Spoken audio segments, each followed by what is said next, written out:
Hello friends, मैं CA पुरुषोत्तम Agarwal, costing subject का faculty. आइए आपका स्वागत करता हूं एपिसोड नंबर 4 के अंदर। यह एक यूट्यूब वीडियो सीरीज है जिसके अंदर हम CA inter cost and management accounting के नवंबर 2019 के क्वेश्चन पेपर के ऊपर डिटेल में डिस्कशन कर रहे हैं। यहां पर एक लेक्चर ऑन एन एवरेज 1 घंटे का होता है। आज आपका लेक्चर नंबर 4 है, एपिसोड नंबर 4 है। 3 एपिसोड ऑलरेडी यूट्यूब पे डल चुके हैं। अगर आपने अभी तक नहीं देखे हैं तो उनको देख लेना, और अगर आप चाहें तो एपिसोड नंबर 4 से भी कंटिन्यू कर सकते हैं। और जो स्टूडेंट इस सीरीज को फॉलो करते आ रहे हैं उनको तो कंटिन्यू करना ही है, कोई बताने की बात है नहीं। तो question number 4, November 19 question paper, CA inter, subject cost and management accounting. इस यूट्यूब सीरीज के अंदर हर क्वेश्चन को एग्जाम में कैसे पढ़ना है, एग्जाम में कितना लिखना है, कैसे लिखना है, ये सारी बातें डिटेल में प्रैक्टिकली इन सीरीज के अंदर हम आपको समझा रहे हैं। उम्मीद करता हूं कि आपको ये वीडियो बहुत फायदेमंद महसूस हो रही होगी। चलिए क्वेश्चन नंबर 4 पढ़ते हैं। क्वेश्चन नंबर 4 का पार्ट ए। सबसे पहले क्या पढ़ते हैं जी हम? Requirement, reverse reading technique. तो यहां पर 2 रिक्वायरमेंट है जी। Requirement number 1, to find out normal wage and to compare respective conversion cost. तो देखो यहां पर रिक्वायरमेंट को पढ़कर, नॉर्मल वेज को पढ़कर आपको आइडिया लग भी सकता है कि ये क्वेश्चन लेबर चैप्टर से होगा, या फिर आइडिया नहीं भी लग सकता है कि ये क्वेश्चन लेबर चैप्टर से होगा। आपने पढ़ा नॉर्मल वेज, अब नॉर्मल वेज रेट नहीं बोला, नॉर्मल वेज कॉस्ट नहीं बोला, तो हो सकता है कि इस क्वेश्चन की रिवर्स रीडिंग करने पर आपको आइडिया ना लगे। तो टेंशन की कोई बात नहीं। अब क्या करने वाले हम? क्वेश्चन को पढ़ने वाले हैं। Zico Limited has its factory at 2 locations, Nasik and Satara. Rowan plan is used at Nasik factory and Halsey plan at Satara factory. कुल मिलाकर 2 लोकेशन है इस कंपनी की। एक लोकेशन पर, एक फैक्ट्री पर ये रोवन प्लान को फॉलो करती है और दूसरे पर हॉलसे प्लान को फॉलो करती है। क्वेश्चन की ये पहली लाइन पढ़ लेने के बाद ही हमको बात समझ में आ जाएगी कि ये क्वेश्चन लेबर चैप्टर से है। नीचे जो बोला गया है नॉर्मल वेज, चांसेस हैं कि नॉर्मल वेज रेट निकालने के लिए बोला हो। हालांकि ऐसा सिमिलर क्वेश्चन एग्जाम में पहले भी आ चुका है, आरटीपीज में पूछा जा चुका है, एमटीपीज में भी इवन इसको पूछा जा चुका है। तो पहली लाइन पढ़ के आपको बात समझ में आ जाएगी कि भाई साहब 2 फैक्ट्री हैं, एक नासिक के अंदर, एक सतारा के अंदर। यहां पे लगता है जी रोवन प्लान और यहां पे लगता है जी हॉलसे प्लान। ये कंपनी की पॉलिसी है कि वो किस फैक्ट्री में इंप्लॉइज को पेमेंट करने के लिए कौन सा मेथड इंप्लीमेंट करे, क्योंकि कंपनी अक्सर वो मेथड इंप्लीमेंट करना चाहती है जिससे इंप्लॉइज मोटिवेट हो। अब कोई व्यक्ति किस चीज से मोटिवेट होगा, किस प्लान से मोटिवेट होगा, ये कंपनी को तो सोचना ही पड़ेगा, क्योंकि हर कोई हर चीज से मोटिवेट नहीं होता है। जैसे आपको देखिए, पढ़ाई के प्रति मोटिवेशन जगाने का जो तरीका है ना, कोई एक तरीका नहीं है, मल्टीपल तरीके हैं जी। आपके ऊपर कौन सा तरीका इफेक्टिव होगा, ये बात जानने के लिए मुझे आपको ऑब्जर्व करना पड़ेगा, समझना पड़ेगा आपको, आपके सोचने के तरीके को, आपके पढ़ाई करने के तरीके को, आपकी फैमिली बैकग्राउंड को, आपके फैमिली के फाइनेंशियल स्टेटस को। उसके बाद मैं जान पाऊंगा कि आपके ऊपर कौन सा तरीका लगाऊं ताकि आप मोटिवेट हो जाएं। अगर मैं सिंपली आपको बोलता रहूं कि पढ़ाई करो वरना फ्यूचर में दिक्कत आ जाएगी फाइनेंशियल, और मुझे ये पता ही नहीं था कि आपको फाइनेंशियल प्रॉब्लम पहले से है ही नहीं, तो हो सकता है ये तरीका आपको मोटिवेट ना करे। ज्यादा सैलरी, ज्यादा इनकम कमाने के लिए हर कोई सीए नहीं करता, तो ये वाला तरीका फ्लॉप हो जाएगा। तो कुल मिलाकर बात यह है कि कौन सा तरीका कंपनी को लगाना है, कहां पर, इसके लिए उनको ऑब्जर्व किया जाता है, देखा जाता है। तो इस कंपनी की 2 फैक्ट्री हैं और 2 जगह अलग अलग प्लान है।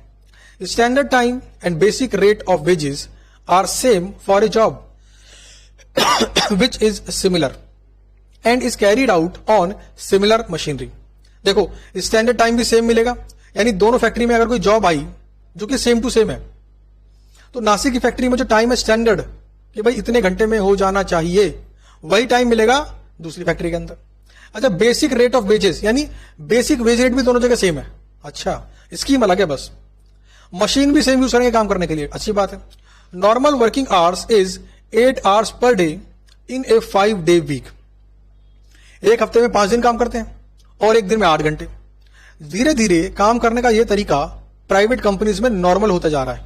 5 days working concept, Saturday Sunday enjoy करो, 5 दिन काम करो, तो कुल मिलाकर 40 घंटे काम करते हैं हफ्ते के अंदर। ये इनका क्या है? Standard time. Job eight Nashik factory is completed in 32 hours and while at Satara factory it has be taken 30 hours. देखो वही काम, वही बोले तो सेम टू सेम काम नासिक फैक्ट्री वाले वर्कर्स ने कर दिया 32 घंटों में, और 17 फैक्ट्री वाले वर्कर्स ने कर दिया 30 घंटों में, यानी इन्होंने 32 घंटे लिए और उन्होंने 30 घंटे। अच्छा, टाइम लगना कितना चाहिए था? तो 8 गुना 5 40 घंटे। ऐसा मैंने यहां पे माना है कि ये जॉब एक वीक में कंप्लीट हो जाएगी। Conversion cost at Nashik and Satara are ₹5,408 and 4,950 respectively. क्या मतलब? नासिक की कन्वर्जन कॉस्ट है 5408 और सतारा की है 4950। आपको दे रखा है overhead account for ₹25 per hour, यानी जब वर्कर 1 घंटे काम करता है ना, तो उस 1 घंटे काम करने के दौरान कंपनी का ओवरहेड का खर्चा होता है 25 रुपए का। रिक्वायरमेंट है to find out normal wage and to compare the respective conversion rate, conversion cost. अच्छा, कन्वर्जन कॉस्ट का मतलब क्या होता है? कन्वर्जन कॉस्ट का मतलब होता है labour cost plus overhead cost. अच्छा, कन्वर्जन कॉस्ट आपको दी हुई है, क्या आप ओवरहेड कॉस्ट निकाल सकते हो? आराम से निकाल लेंगे। यहां पे दे रखा है पर आवर ओवरहेड कॉस्ट और यहां पे दे रखा है कितने घंटे एक्चुअल में काम करा, तो actual working hours multiplied by 25। तो कन्वर्जन कॉस्ट में से जब मैं ओवरहेड कॉस्ट को घटा दूंगा तो क्या निकल के आ जाएगा? Labour cost. तो ये इसने वर्किंग नोट नंबर 1 में किया है, ये इसका वर्किंग नोट नंबर 1 मान लीजिए। कन्वर्जन कॉस्ट 5408 4950 माइनस कर दिया overhead at the rate ₹25 per hour, तो 32 घंटे गुना 25 और 30 घंटे गुना 25 कितना आ गया? 800 और 750। लेबर कॉस्ट कितनी आ गई? 4608 एंड 4200।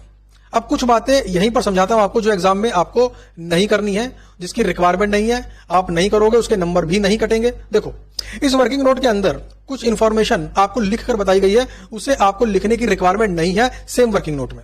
जैसे लाइन नंबर 1 जिसको मैंने हाईलाइट किया है, अगर इस वर्किंग नोट को बनाते वक्त ये लाइन आप नहीं भी लिखोगे नंबर नहीं कटेंगे आपके।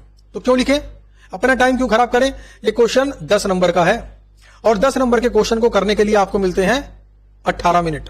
क्या लगता है आपको टाइम वेस्ट करना चाहिए क्या? बिल्कुल नहीं करना चाहिए। अच्छा, उसके बाद जब यहां पर 800 और 750 लिखा तो ब्रैकेट में क्या लिखा? 25 गुना 32, 25 गुना 30। तो ये जो 25 गुना 32 और 25 गुना 30 आपको सॉल्यूशन में लिख कर दिखाया गया है ना, एग्जाम में आपको नहीं लिखना है। यहां पे क्यों लिख के दिखाया गया है? क्योंकि आईसीआई जब अपने आंसर को लिखता है तो वो इलेबोरेट करके लिखता है ताकि स्टूडेंट जब उसको पढ़े तो उसको कहीं पर भी कंफ्यूजन ना हो। थोड़ा सा आंसर इलेबोरेट कर देते हैं वो लोग, ठीक है ना। तो अब रिक्वायरमेंट नंबर 1 पे चलते हैं। हमें क्या निकालना है जी? Normal wage rate. ठीक है, नॉर्मल वेज निकालनी है। हमारे पास देखो 2 वर्कर हैं, सॉरी 2 फैक्ट्रीज हैं। एक है आपकी नासिक फैक्ट्री और दूसरी है आपकी सतारा फैक्ट्री। अब देखो दोनों जगह में लेबर कॉस्ट कितनी लगी वो तो मालूम पड़ गया हमारे को, अभी निकाला ना वर्किंग नोट के अंदर, 4608 और 4200। अब दोनों के फॉर्मूले भी आपको याद है। नासिक पे लगता है रोवन प्लान और यहां पे लगता है हॉलसे प्लान। तो भाई साहब बस फॉर्मूले को लिखो और जो चीजें आपको पता है उनको फिल करो। आपका वेजेड आपको पता नहीं है, इसको आप आर मान लेना, जैसे इन्होंने आर माना है। आप चाहो तो इसे एक्स भी मान सकते हो। तो ये रहा लेबर कॉस्ट, आवर्स वर्कड 32 घंटे मल्टीप्लाइड बाय रेट पर आर क्योंकि मैंने इसे आर माना है, सॉल्यूशन में आईसीआई ने आर माना है, इसे आप एक्स भी मान सकते हो, ए बी सी डी जो मन करे वो मानो। प्लस टाइम सेव कितना? 8 घंटे। क्यों भाई? 40 घंटे में हो जाना चाहिए था और 32 घंटे में कर दिया तो 8 घंटे बचा लिए। गुना आवर्स वर्कड कितना? 32 घंटे। टाइम टेक अलाउड कितना? 40 घंटे। और गुना क्या हो गया आपका? R wage rate. इसको सॉल्व कर लो, निकल आएगी आर की वैल्यू। ठीक है, निकल आएगी आपकी आर की वैल्यू, यह है आपकी 120 रुपए। तो रेट कितना हो गया आपका? Wage rate 120। अच्छा, नॉर्मल वेज कॉस्ट कितनी हो गई? 1 घंटा वर्कर काम करता है तो कंपनी उसको 120 रुपए देती है। अच्छा, 32 घंटे कितने देगी? तो 32 गुना 120, 32 गुना 120। तो देखो वही कहानी फिर यहां पे करके दिखाई, यहां पे भी निकाला, पूरी कैलकुलेशन करी और क्या आ गया? आर बराबर 120। नॉर्मल वेज कितनी? तो 30 गुना 120 से आ गए 3600। अच्छा मुझे एक बात बताओ, एग्जाम में अगर ये क्वेश्चन फिर से आ जाए तो आर निकालने के लिए नासिक का इस्तेमाल करें या दूसरी फैक्ट्री का इस्तेमाल करें? किस इंफॉर्मेशन का इस्तेमाल करें? तो इसका जवाब है किसी भी एक इंफॉर्मेशन का, एनी वन। क्यों भाई? भाई चाहे फैक्ट्री 1 से निकालो चाहे फैक्ट्री 2 से निकालो, आंसर क्या आने वाला है? सेम। तो दो को निकालने की रिक्वायरमेंट नहीं है। तो यहां पे क्यों दिखाया गया है? आपको आंसर इलेबोरेट करने के लिए, आपको समझाने के लिए। तो अगर एग्जाम में ये क्वेश्चन फिर से रिपीट हो जाता है तो आप किसी एक इंफॉर्मेशन का इस्तेमाल करके आर निकाल लोगे, नॉर्मल वेज रेट निकाल लोगे। तो ये थी रिक्वायरमेंट नंबर 1। अब बात करते हैं रिक्वायरमेंट नंबर 2 की। क्या बोला था? Comparison of conversion cost. अच्छा जी, आपको लेबर कॉस्ट तो मालूम है ना, लेबर कॉस्ट। ये जो फिगर मैंने सर्कल में की है, ये फिगर तो मुझे ऑलरेडी मालूम है, निकाली थी ना मैंने, 4608 और 4200। कितना? 4608 और 4200। तो यहां पर अलग अलग ना दिखाकर कि नॉर्मल इतना, बोनस इतना, मैं क्या लिख सकता हूं? 4608 है लेबर कॉस्ट और यहां पर 4200 है लेबर कॉस्ट। सिंपली क्या ऐड कर दो इसके अंदर? ओवरहेड कॉस्ट 800 और 750, ये भी निकाली थी ब्रैकेट नंबर 1 के अंदर, दोनों को ऐड कर दो, बन गई जी conversion cost. Question solve, number 10 में से 10। अब आप देखो, इस सेकंड वाली रिक्वायरमेंट के अंदर भी हमें अलग अलग से दिखाने की रिक्वायरमेंट नहीं थी कि बोनस इतना और नॉर्मल वेज इतना। आप टोटलिटी में लेबर कॉस्ट करके दिखा सकते हो। अच्छा, अगर आप अलग अलग दिखा भी रहे हो तब भी आपको ये कैलकुलेशन करके दिखाने की जरूरत नहीं थी कि 120 गुना 32 या 30 गुना 120 या 6.4 गुना 120 या 5 गुना 120। क्यों? कैलकुलेटर मिलता है इसके लिए। जो फिगर कैलकुलेटर में आप निकाल सकते हो उसको दिखाने की, लिख कर दिखाने की जरूरत नहीं है एग्जाम के अंदर। अपना टाइम बचाओ, कम समय में ज्यादा नंबर का क्वेश्चन करो, मतलब फटाफट से क्वेश्चन करो, ताकि आखिरी में आपके पास टाइम बचे और आप अपने पूरे पेपर के आंसर को एक बार गो थ्रू कर पाओ। तो उम्मीद करता हूं क्वेश्चन नंबर 4 का ये पार्ट ए आपको कुछ मदद कर रहा है समझने के अंदर। क्या? कि उतना ही लिखना है जिसमें हमारा आंसर आ जाए। जिसमें हमारा आंसर आ जाए उसको निकालने के तरीके कई सारे हो सकते हैं। आपको देखना है किस तरीके से, शॉर्टकट से कम छोटे रास्ते से आप आंसर को निकालकर ले आए। अब बात करते हैं क्वेश्चन नंबर 4B की। क्वेश्चन नंबर 4B 10 नंबर का है। क्या समझे? 18 मिनट। सबसे पहले क्या पढ़ने वाले हैं हम? Requirement. Prepare process 1, process 2 account, finish goods account, normal loss account, abnormal loss account and abnormal gain account. तो कुल मिलाकर यहां से आपको बात समझ में आ गई होगी कि यह क्वेश्चन आपका प्रोसेस कॉस्टिंग वाले चैप्टर से है। तो अगर आपने प्रोसेस कॉस्टिंग वाले चैप्टर किया होगा तो आपके मन में डाउट आने वाला है ही नहीं कि आप इस क्वेश्चन को नहीं कर पाओगे। लेकिन अगर आपने छोड़ा हुआ होगा तब मन में डाउट आ सकता है, और अगर छोड़ा हुआ है तो घबराने की कोई बात है? कोई बात नहीं है, क्योंकि बाकी 5 क्वेश्चन में से कोई 4 क्वेश्चन करने होते हैं। अगर छोड़ भी दिया तो टेंशन की क्या बात है, आप इसे ऑप्शन में निकाल सकते हैं। लेकिन अगर किया हुआ है तो कॉन्फिडेंस आ जाएगा आपको। तो process 1 and process 2। Process 1, raw material used कितना? 10,000 units. Raw material cost per unit कितना? 75। तो ये अमाउंट कहां पर आएगा? 10,000 गुना 75। प्रोसेस 1 के डेबिट साइड में raw material 10,000 units and 7.5 lakh. अब देखो यहां पे लिखा हुआ है रॉ मटेरियल कंज्यूम्ड। अपना समय बचाने के लिए आप रॉ मटेरियल लिखेंगे तब भी चलेगा। अगर आपका मन है तो रॉ मटेरियल कॉस्ट लिखो तब भी चलेगा, रॉ मटेरियल कंज्यूम लिखो तब भी चलेगा। तो आपका काम क्या है? कम से कम शब्दों में अपनी बात को एग्जाम में कह जाना। फिर आगे है transfer to next process oblique finish goods, यानी 10,000 तो लगाए बट अगले प्रोसेस में ट्रांसफर कितने किए? 9,000। तो यहां पर आएगा बाई प्रोसेस 2 अकाउंट 9,000 यूनिट्स। अभी जो इंफॉर्मेशन क्वेश्चन में दी गई है उसको बस मैं प्रोसेस अकाउंट में फिल कर रहा हूं। फिर इसके बाद बात करेंगे कैलकुलेशन की। क्वेश्चन में दिया है नॉर्मल लॉस कितना? 5%। अच्छा, नॉर्मल लॉस की स्क्रैप वैल्यू कितनी है? 13 रुपए 50 पैसे। अच्छा, 10,000 का 5% क्या है आपका? नॉर्मल लॉस कितना आ गया? 500। 500 गुना 13.5, ये क्या हुई आपकी स्क्रैप वैल्यू। अच्छा, यहां पे लिखा हुआ है एट द रेट 13.5। क्या लिखने की रिक्वायरमेंट है एग्जाम के अंदर? नहीं। अच्छा, मन कर रहा हो तो लिखूं क्या? लिख लो, कोई दिक्कत नहीं। तो यह है आपका नॉर्मल लॉस, स्क्रैप वैल्यू डाल दी मैंने हाथों हाथ। उसके बाद डायरेक्ट वेजेस है आपकी 3 लाख, ये भी डाल देता हूं। डायरेक्ट वेजेस हो गई आपकी 3 लाख। अच्छा जी, इसके बाद क्या है? इसके बाद है आपका direct expense and manufacturing overhead कितना? 50% of direct wages, 25% of direct wages, यानी 3 लाख का 50% और 3 लाख का 25%। लो जी, ये खर्चे मैंने यहां पे डाल दिए, सिंपल हो गया। अच्छा जी, अब मुझे निकालना है 10,000 लगाए, 10,000 यूनिट्स लगाए, 5% नॉर्मल लॉस था, यानी कितने बनने चाहिए थे?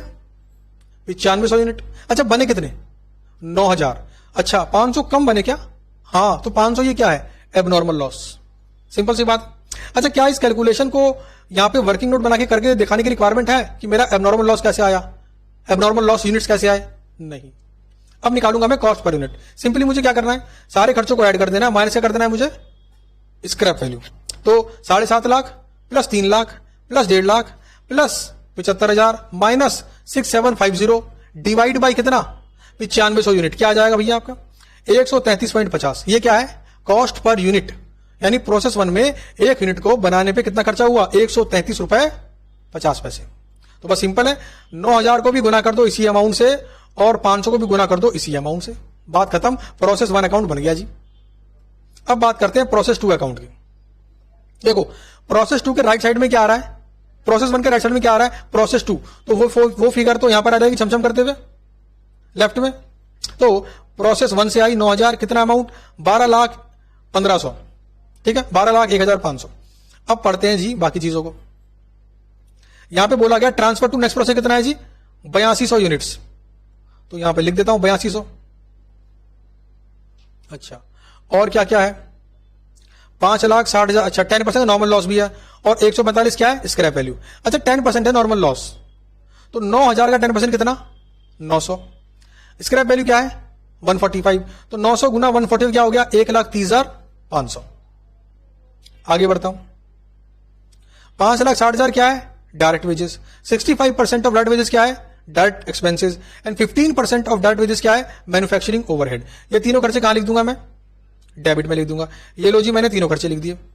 अब मैं चेक कर लेता हूं भाई एबनॉर्मल लॉस है एबनॉर्मल गेन है या कुछ भी नहीं है।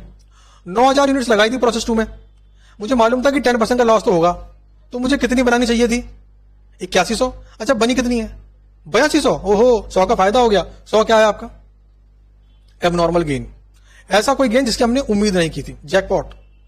अब करना क्या है सारे खर्चों को जोड़ो 12,01,500, 5,60,000, 3,64,000, 84,000 माइनस 1,30,500 डिवाइड बाई 8100 यूनिट, और क्या आ जाएगा आपका cost per unit in process 2 कितना आ गया 256 रुपए 67 पैसे।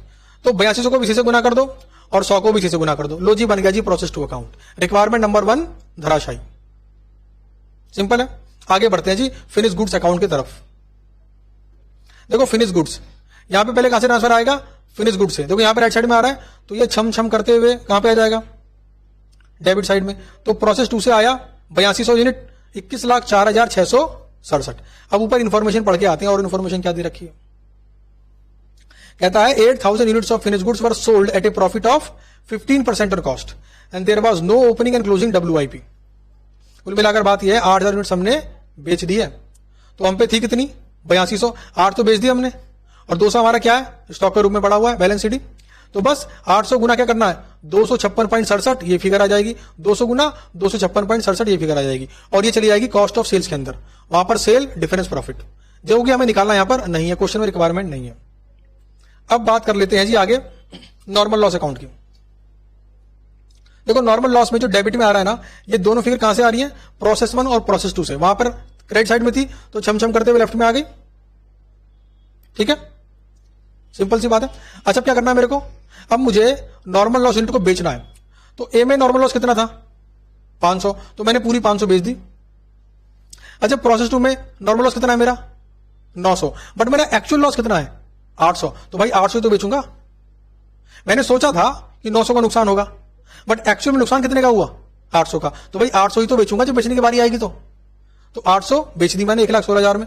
मल्टीप्लाई मैंने किससे किया इसको स्क्रैप वैल्यू तो मेरे को दे रखी है 145 से। अच्छा डिफरेंस क्या आ गया 100 यूनिट और ये मेरा क्या है एबनॉर्मल गेन, तो बन गया मेरा नॉर्मल लॉस अकाउंट। अब बात करते हैं जी एबनॉर्मल लॉस अकाउंट की। तो लो जी एबनॉर्मल लॉस अकाउंट प्रोसेस 1 में क्या था एबनॉर्मल लॉस, तो ये फिगर कहां से आ गई प्रोसेस 1 से आ गई ये फिगर, सिंपल सी बात है। अच्छा अब नीचे बात करते हैं एबनॉर्मल गेन अकाउंट की। प्रोसेस 2 ये कहां से आ गई प्रोसेस 2 से आ गई। अच्छा अब देखो जरा नॉर्मल लॉस अकाउंट में क्या आई है एबनॉर्मल गेन, तो ये फिगर आएगी इस वाले अकाउंट में ट्रांसफर होकर। ध्यान से देखना नॉर्मल लॉस में है तो 100 और 14,500 आ गई आपकी यहां पर, सिंपल सी बात है। डिफरेंस कहां चला गया मेरा कॉस्टिंग पीएल के अंदर। अब बात कर लेते हैं भाई इसकी, ये क्या है मेरी 500 यूनिट और ये क्या है मेरा एबनॉर्मल लॉस। तो 500 का मुझे क्या करना पड़ेगा, मेरा लॉस फालतू हो गया, तो कम से कम 500 रुपए कबाड़ी वाले को तो बेचूं 500 यूनिट। तो किस रेट पर स्क्रैप वैल्यू पर, तो 500 गुना स्क्रैप वैल्यू कितनी थी 13.5 रुपए, तो 500 गुना 13.5 डिफरेंस क्या है मेरा लॉस है। तो लो जी ये रिक्वायरमेंट भी आपकी यहां पर पूरी हो गई। कुल मिलाकर बात यह है एपिसोड नंबर 4 का क्वेश्चन नंबर 4 हमने अच्छे से कर लिया है, कोई दिक्कत नहीं आई। समझने की बात क्या कि एग्जाम में क्वेश्चन से बिल्कुल मत घबराना। एग्जाम में क्वेश्चन आराम से कर लोगे अगर कॉन्सेप्ट पे आपकी पकड़ है। एग्जाम के अंदर फालतू के वर्किंग नोट्स, फालतू की कैलकुलेशन और फालतू की स्टाइलिंग दिखाने की रिक्वायरमेंट नहीं है। हैंडराइटिंग आपकी ऐसी होनी चाहिए कि समझ में आ जाए, ऐसी नहीं कि अवार्ड मिल जाए। समझे डिफरेंस को? सजा सजाकर नहीं लिखना है, लिखना है बड़े फॉन्ट साइज में ताकि पढ़ने वाले को आसानी हो। आप अपनी बात समझा दो, आपका टाइम भी ना लगे। लेकिन डॉक्टर भी नहीं बन जाना। इतने छोटे फॉन्ट में मत लिख देना कि उसको लेंस का इस्तेमाल करना पड़े आपके आंसर को पढ़ने के लिए, क्योंकि पेपर चेक करने वाला व्यक्ति आपके पेपर को चेक करने के लिए ज्यादा टाइम नहीं देगा। उसको हर पेपर पे मिलने वाले पैसे बराबर होते हैं, तो वो आंसर को ढूंढेगा नहीं, आपको हाईलाइट करके दिखाना है कि बाबूजी ये रहा आंसर, मेरे को नंबर दे दो, आगे चले जाओ। आप मेरा पूरा पेपर 15 मिनट में नहीं, सिर्फ 12 मिनट में चेक कर लोगे। मैंने हर आंसर को इस तरीके से हाईलाइट किया है। मेरा हर फॉन्ट इतना बड़ा है कि दूर से आपको आंसर दिखेगा। आपके मैं 3 मिनट बचा दूंगा, बस मुझे 100 में से 100 नंबर दे दो और 3 मिनट में आप चाय पानी पी कर आओ। तो आपको ये वाली फीलिंग देनी है पेपर चेक करने वाले उस व्यक्ति को।